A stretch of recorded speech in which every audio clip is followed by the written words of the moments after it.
Hello and welcome. My name is Austin Seagrave. I am a man, unspoken, but after the murder of 3 little girls, I will speak. Silence now is to be accessory.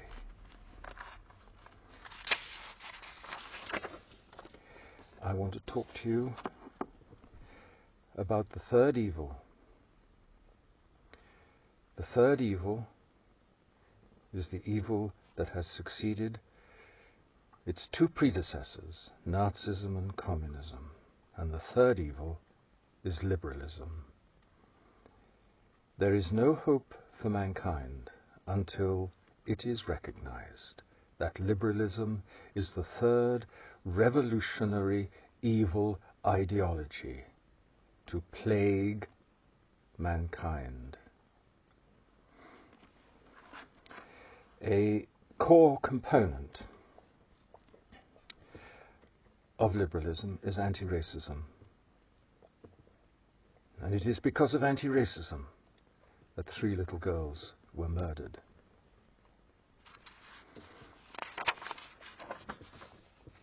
Mankind is not plasticine. We are not infinitely malleable. We have an evolved nature, our biology. And included in that biology, because of the nature of our species, there is a social biology that has evolved for our survival. Revolution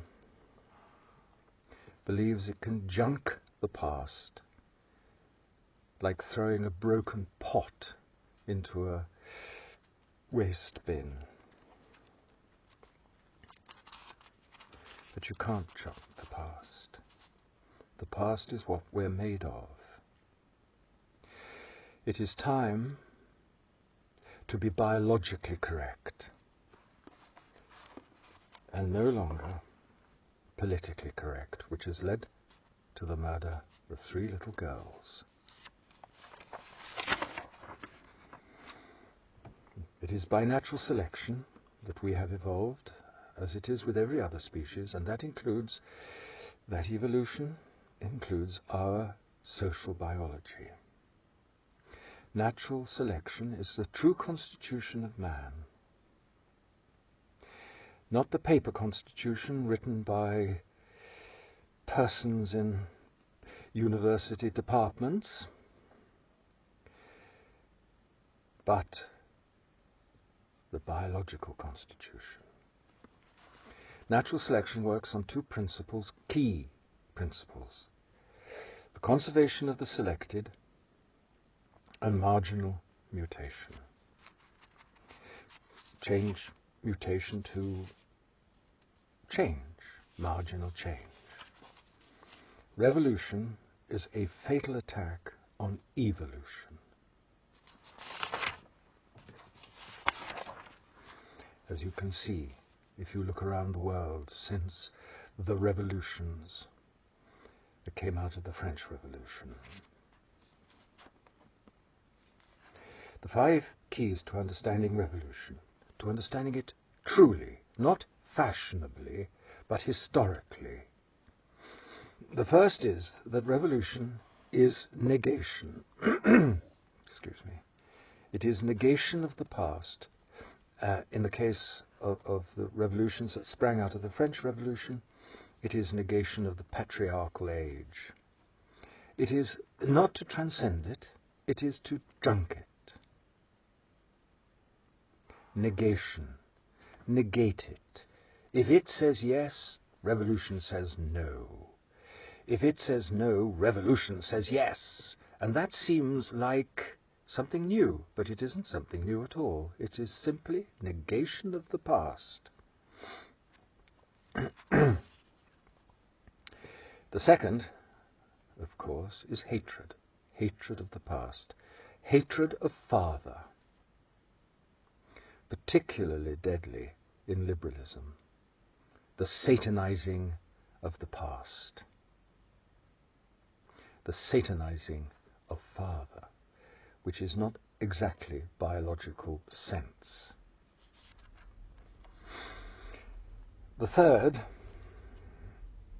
key to understanding revolution is that every revolution has, to some small or tiny extent, a little bit of evolution in it. It sort of brings it, by mistake you might say.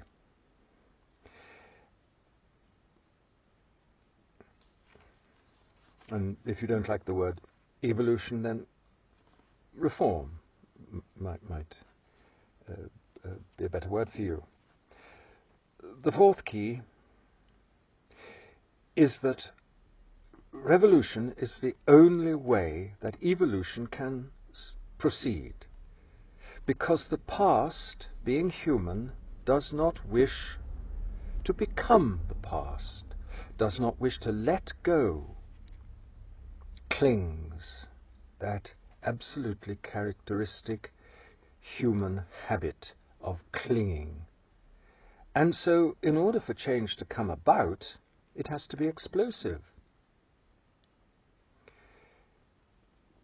And yet revolution is the deadly enemy of evolution.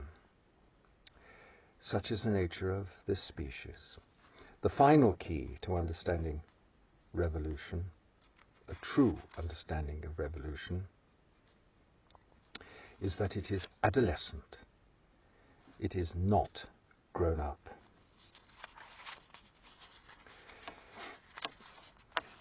States of whatever form must therefore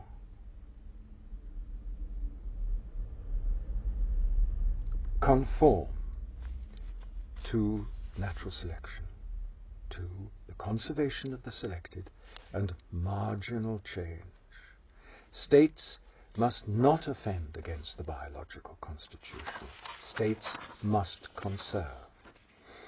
States must conserve the evolved family, which extends into kindred, which extends into nation, which extends into race.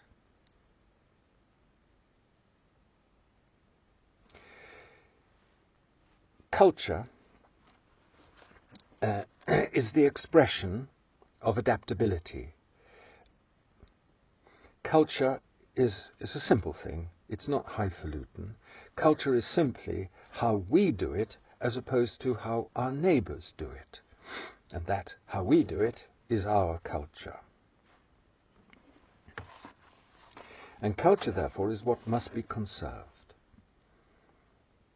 Culture is part of the diversity of man, is the diversity of man. So every nation, a tribe is a nation. A lot of tribes don't like being called tribes, but a tribe is a nation by another name. And the way of each is to be conserved. Natural selection says conserve and marginal change. And so culture is the diversity of man, and diversity is essential part of the survival of species. So let's have a look at culture. Two extremes, you might say, helps to understand. Inuit and Aborigine. The culture of the Inuit is adapted to the snows, the ex-snows of the Arctic, and the Aborigines are adapted to the sands of Australia. And that's why they're good examples, because they're so widely separated, snow and sand. And therefore, what humanity requires of Inuit and Aborigine is that they remain faithful to their culture, which is faithful to their adaptation to their particular bit of the earth. They must protect their integrity.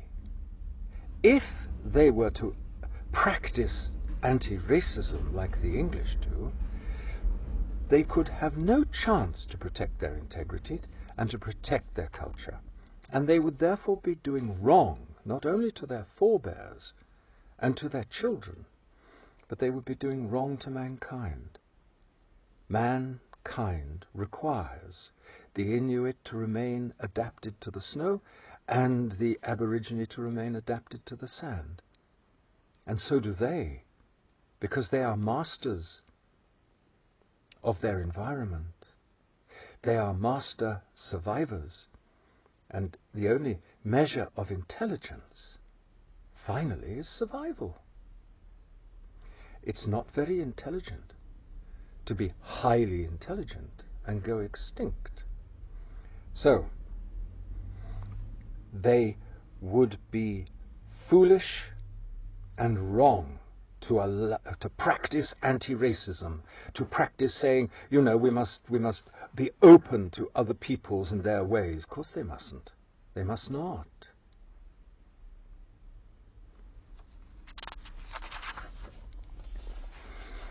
But we are not adapted to the sand or the snow. We're adapted to England. So let's have a look at a piece of English culture. The jury. It no longer exists, of course. Liberalism, anti-racism has destroyed it. It appears to exist, but in fact, it doesn't. It is a shell with nothing inside. The jury is an act characteristic of the English. It is an act of English genius. Its evolution was slow and painful and required true courage, because in the past juries could be put in prison for contempt if the judge told them to find a verdict and they refused to find that verdict. They could go to prison, and they did go to prison, and only courage confronted the power of the state and said, no, we refuse to find him guilty. So the development of the jury is the development of the English personality, the English character. And this is what a man or woman must be in order to sit justly on a jury. Must be able to transcend loyalty. Transcend loyalty to family, transcend fraternal loyalty, transcend neighborhood loyalty, transcend class loyalty, transcend money loyalty, transcend religious loyalty. And I sum up the essential genius of the English character as able to sit justly on a jury in this way. I have no brother but justice. The last great English judge was called Lord Denning. And he was compelled to resign because he suggested that Pakistanis were unsuited to sit on English juries because they didn't have the same background, you might say. His reasoning was that Pakistan, a country only just recently founded on the blood of 1 million human beings, because the Muslims of India refused to share India with the Hindus of India and broke India into 3 pieces. And Lord Denning's reasoning was, is that the right background for a jury member? And the answer, of course, is no, it is not. But no one listened except rage and hatred, revolutionary rage, revolutionary hatred, and he was swept away. He was forced to resign. Swept away in the sea rage fury of revolutionary bigotry. No time for question, no time for pause and thought.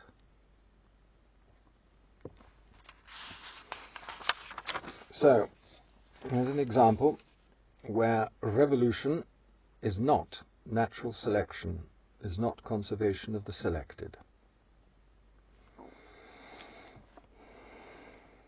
nations, tribes, should conserve their culture in the ancient way of guarding it as a sacred flame. You know, don't let strangers near it. Don't let the darkness quench the light. In the same way, you know, Muslims don't allow infidels to Mecca. But more importantly is understand this. We are our history. What is an Aborigine but the history of the ability, the learning of the ability to survive in the sands of Australia? You cannot exchange your history. You cannot become somebody else. If I go to China, I do not become Chinese. I remain obstinately English. I remain obstinately with this history. History is what we're made of. That is what natural selection tells us. Conservation of the selected. History is not like software, which can be, you know, taken out of a hardware and a new bit slotted in. We are made of our history, and we ought to be glad of that. Revolutionary hates it and junks it and makes chaos where order was.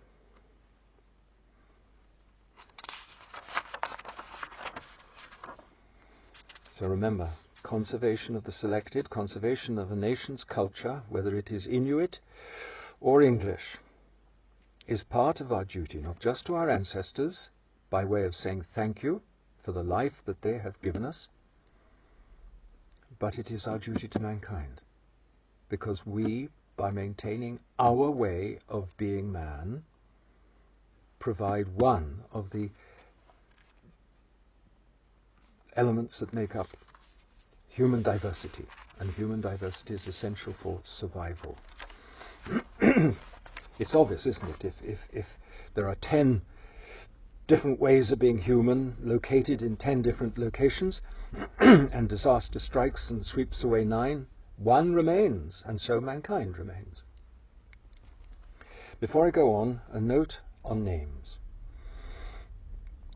Liberalism, like the earlier evil ideologies that sprang with revolutionary rage to destroy the past, has many cheap and nasty tricks. One of them is to hijack names. Anti-racism must not be allowed to dictate names. So let us have a little bit of correction of names. First of all, liberalism needs a personal name for practitioners of liberalism. Well, Nazism was practiced by Nazis, communism was practiced by communists, liberalism is practiced by liberalists. Liberal, they are not. And therefore liberal we will not call them. We will call them liberalists. The correct name for the present situation in this country, which has led to the murder of 3 little girls, is the arrival of aliens. When aliens arrive, they become, if they are not driven out, they become settlers. What they do not become is native. We are the natives in this situation, as were in North America when the white settlers arrived, and how now we sympathize with those natives of that continent and have some idea of what it feels like on the arrival of aliens, settlers. It doesn't matter how they come, they are an offense against the fundamental principles of natural selection, the true constitution of man that states must conserve. States are not entitled to invite in millions of people. It is an offense against humanity. It is a crime against humanity because it is an attack on a particular piece of mankind's culture and integrity.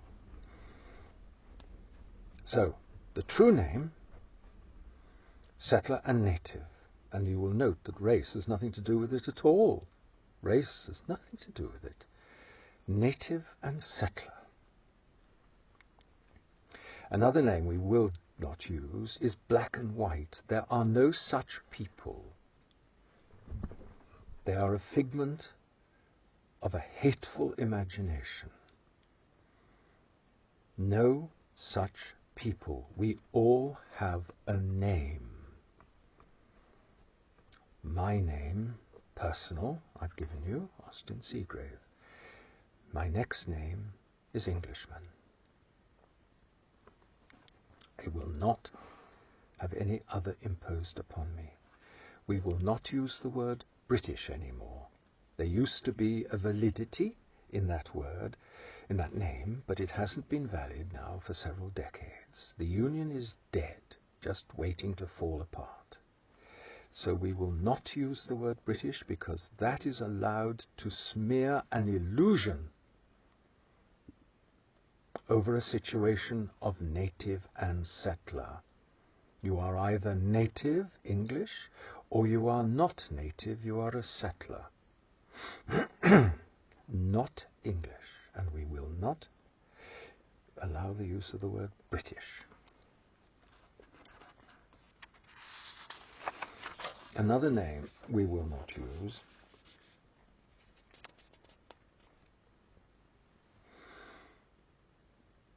is left and right, because that allows the slimy serpent of liberalism to slip in between the no space between left and right. We are not left and we are not right, we are moderate.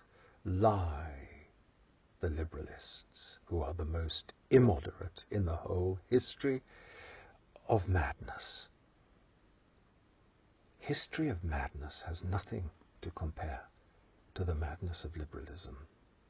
So left and right we will not allow. 3 evil, revolutionary ideologies: liberalism, Nazism, communism. Each, when implemented, led to appalling hell, in fact. Hell. I want to give you an example of why. I'll give you 2 examples of why we must not allow the liberalists, the anti-racists, to dictate names. There was a chap called Lord Scarman, a very senior judge, hence he was a lord. He chaired an inquiry into the cause of riots in Brixton in 1980. The rioters were largely, very largely, young West Indian settlers. And we will look at this again in comparison with the reaction to the riots in protest at the murder of 3 little girls. So these rioters, an inquiry was held. Lord Scarman chaired it, and of course it turned out that the rioters were the victims and had to be treated better. Yes, some riots are successful. Anyway, one of the things he said in his report, Lord Scarman, and by what he said, revealed himself to be a really very bad man indeed. He said that one of the problems with the situation in London is that so many of London's policemen are white. This is 1980, or actually might be 1981. They're white. Well, of course they are. What else are they going to be? Of course they're white. What on earth else are they going to be? 1980. What would you expect to find in England but English police? And London is still, even now I believe, in England, though one is not quite sure, So you see how dangerous it is to use that word white. If he had used the right word, the proper word, English, he would have been accused of being mentally deficient, to say that one of the complaints of the West Indian settlers is that so many of the English police are English. So many of the English police are English. Another example. Do you know the appalling racist fact that in this country of England, more than 90% of the land is owned by white people?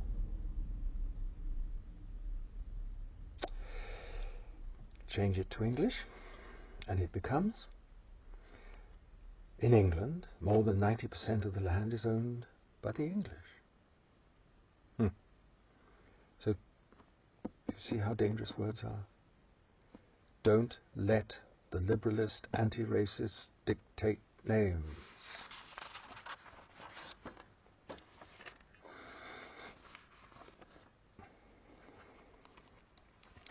Liberalism, anti-racism, is an absolute ideology.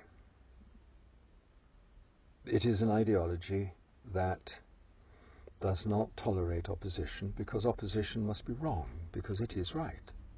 There is no question, it is right. There was no question in Nazi Germany that Nazis' New World Order was the right way. There was no question in Communist Russia that Marxism was the only possible truth. There was no other truth but Marxism. And it is so in liberalist Britain.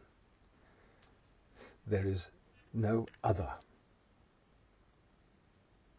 truth but liberalism. All else is evil lies. So, naturally enough, freedom of speech can only be viewed by absolute ideologies, absolute ideologues. After all, liberalists have taken over every department of the state in this country. They control the police, they control education, they control the media, they control the administration. They control everything. And they cannot tolerate freedom of speech, because freedom of speech is used by evil people. So, in order to protect freedom of speech, you must prevent evil people from gaining power, because if they gain power, evil people will overthrow freedom of speech, and everything will be censored. So, in order to prevent this, we must deprive them of freedom of speech, because they're only going to say evil things with it. And thus we arrive at a situation where, in order to defend freedom of speech, we have to destroy freedom of speech. The method preferred by the anti-racists is after all a continuation of the English tradition. In the old days in England, a long time ago, there was a censorship act, but even then it was considered to be very un-English. And so what Parliament said to the King's ministers was, if you want a censorship act, we'll let you have one, but only for a brief period of time. The act will lapse after a certain period of time, and if you want it again, you'll have to come and ask us to renew it. Well, at the end of the 17th century, the ministers forgot, and the act lapsed, and there was no censorship act in England. Very shortly thereafter, the Whigs took over, and they longed for a censorship act, but they didn't dare because it was so obviously un-Whiggish. So they had to dodge a little trick, a little bit of trickery. So what they did was they rejigged the libel law, and this was largely done by a chap called Lord Mansfield. What he said was that if you print anything about another person which makes that other person angry, that is liable to lead to a breach of the peace, and therefore it's libel. You must not print anything that makes the person you're writing about angry, because that leads to a breach of the peace, or may lead to a breach of the peace, like challenging you to a duel, that sort of thing. Therefore you must not say it, and if you do, must not print it, and if you do print it, you couldn't go to prison. Now, of course, the anti-racists, the liberalists, have improved on that with the Race Relations Act. Now, let's use the correct terminology. What the Race Relations Act tells us is that if any settler is angered by anything said by a native, that native can go to prison.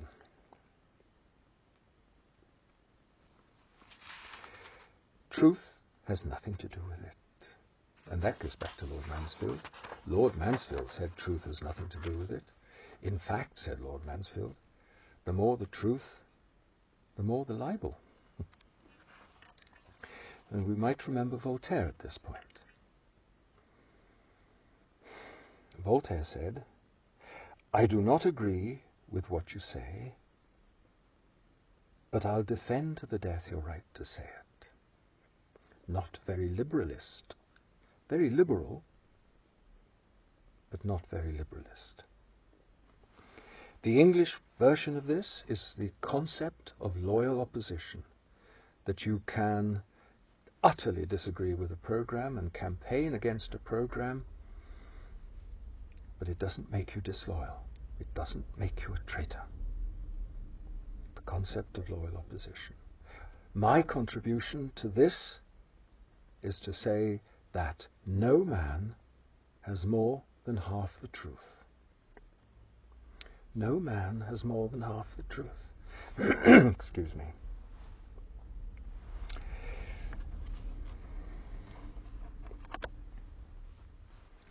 But absolute ideologies, which are religions, they're godless religions, and they're a great deal worse than religions.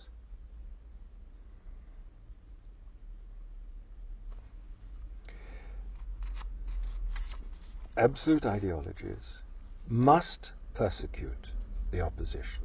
Oh, they call it prosecute, because they control the lawmaking, but persecute it is. They must persecute the unbeliever. The unbeliever not believing in the undoubtable truths of absolute ideology, whether it's Nazism, communism, or liberalism, must be prevented from doing harm.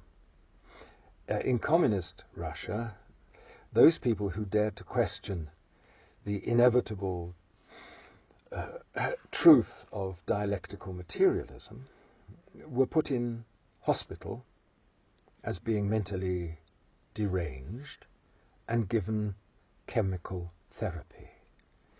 The liberalists follow on from the Nazis rather than the communists. It's straight into prison for them.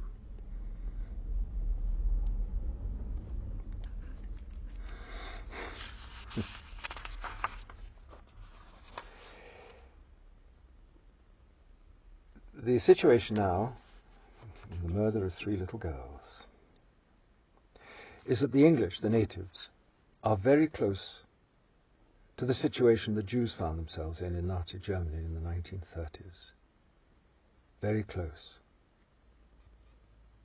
And I want to give you 2 examples of this to show that this is no mere exaggeration. Some time ago, a young native man was murdered by being stabbed to death with a pair of scissors by a settler. The settler was charged with murder. It was a road rage incident. He was charged with murder, and his plea, I'm quite serious, but perhaps it won't seem surprising to you, his plea was that he was racially abused. And therefore, he was in terror of his life. Because the native insulted him, he was in terror of his life. So he defended himself with a pair of scissors. So the chap who spoke words was dead. But the chap he spoke words to, who killed him, was the victim. This plea, which would have got an attorney in this country some years ago would have got him in contempt of the judge, was not thrown out by the jury. They couldn't agree on the verdict. So there had to be a retrial. And in the retrial, the plea was accepted as justifiable homicide. Therefore, it follows that if a settler accuses you, a native, of being rude, he can kill you. And in liberalist Britain, no jury will convict. And so I repeat, in this country, the natives, the English, are very close to the situation the Jews were in Nazi Germany. It is true that so far the detention camps have not yet been opened in Britain. I should say England. I keep saying Britain. It will say in England. But they will be, because of the logic of an absolute ideology. An absolute ideology cannot tolerate opposition in the same way as people cannot tolerate pain and take painkillers. Well, the painkillers for an absolute ideology are detention camps, which always turn into concentration camps, which always turn into death camps. And make no mistake, this country has already had detention without trial in Northern Ireland. So it's not far away. And this also. When the Israeli army invaded Palestine with quite dreadful ferocity, ruthless ferocity, there was a protest. And that protest was described as anti-Semitic, an outburst of anti-Semitic abuse. And there were hints given that perhaps in order to deal with the anti-Semitic abuse, to silence it, it might be necessary to suspend some of the human rights of this country. Well, suspending human rights is the step before opening detention camps for irredeemable racists such as myself.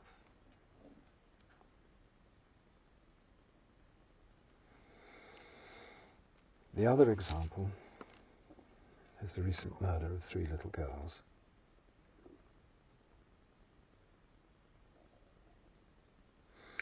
The reaction to that murder was an outbreak of uncontrolled anger, riots directed at protest at the murder of 3 little girls, that yet again, out of the settlers had come a killer of our people. The reaction to those riots shows how right I am when I say that we are in a very dangerous situation. The anti-racists are very close to putting us into detention camps. Very close indeed. The reaction to those riots was rather strikingly different from the reaction to the Brixton riots by the young West Indian settlers. No inquiry, instant show trials, and political punishments. And therefore I think it is time that we named anti-racists by their real name. They are bent Nazis. Nazis do it to foreigners. Bent Nazis do it to their own people. Nazis invade other people's countries. Bent Nazis invite other people to invade their country. The reaction, the rage, was directed at the rioters, not at the murder of 3 little girls. Some years ago, quite a number of years ago now, I think, a young West Indian settler was stabbed to death in a bus shelter in London. The outrage at this murder lasted for days, weeks, months and years. The murder of 3 little girls is already pretty well forgotten. The anti-racists are bent Nazi because they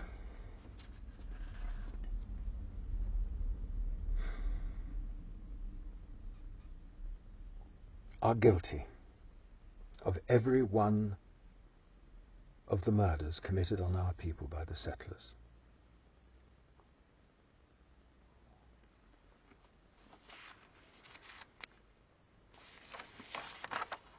Why? Why these murders, this succession of murders?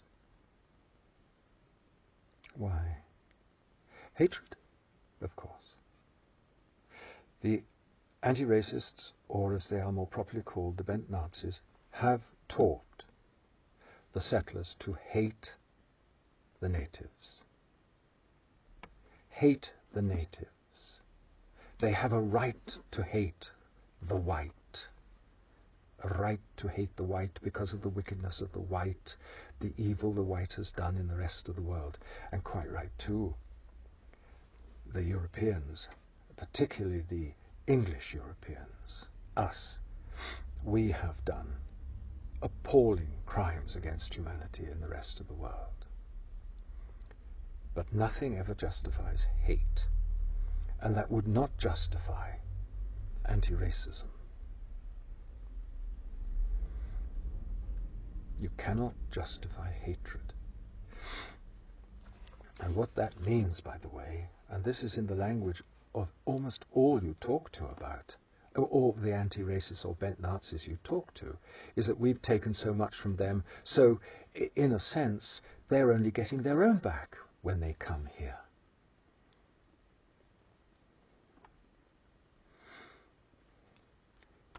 This is the right to hate. Righteous hatred is one of the products of revolution.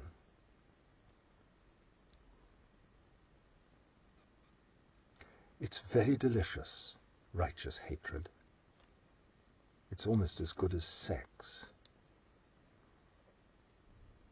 And it's particularly delicious to the young.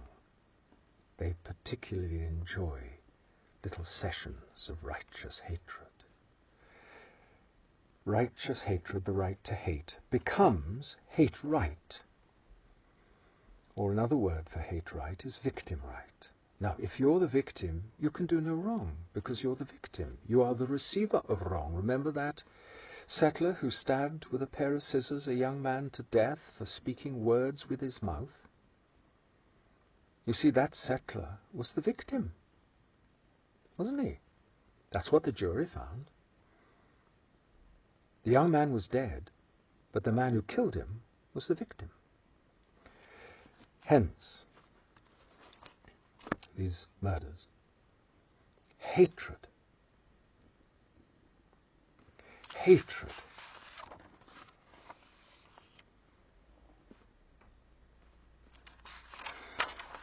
is the only flourishing emotion in the world today.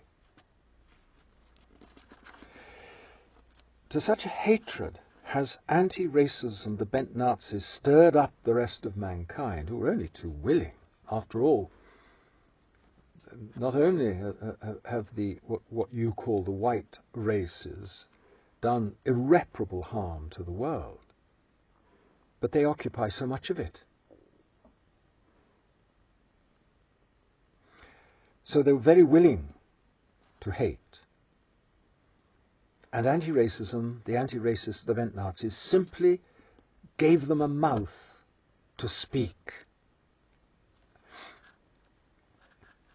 And so, at such a pitch has hatred come that the so-called white race can only be tolerated now if it continuously apologizes and appeases. The relationship in this country between what you call the races, entirely thanks to anti-racism bent Nazism, is appalling. And so it is not surprising that there is so much murdering. And 3 little girls were murdered. And the 3 little girls were not the victim. No, don't forget. Hate rights, victim rights. It was the murderer who was the victim of the wickedness and enormity of 3 little girls. Racial exacerbation, the cult of racial exacerbation, has produced a psychotic state of consciousness.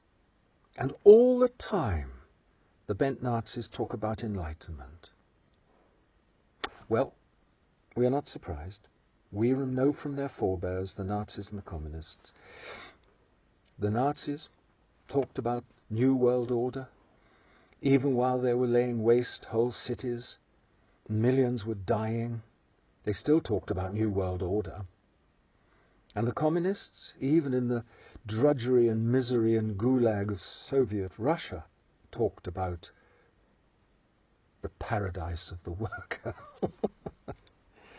So we're not surprised that the bent Nazis are utterly blind to the reality of this country, that it has become hell, and that hatred is the prime attitude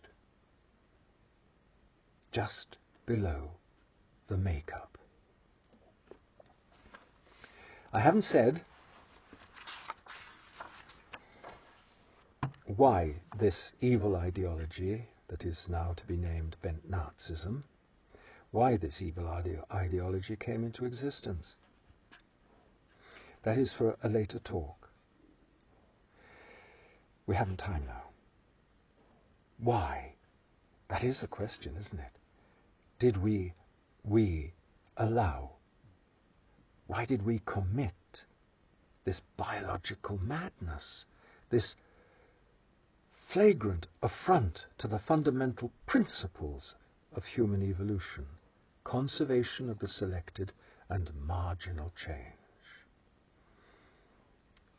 And let me finish by saying this. You need me because I remember it all, the whole sorry, horrifying process. Because when I was born, India was still a jewel in the crown.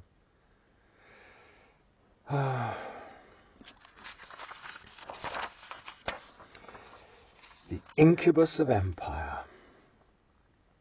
Ah well, enough for now. Goodbye.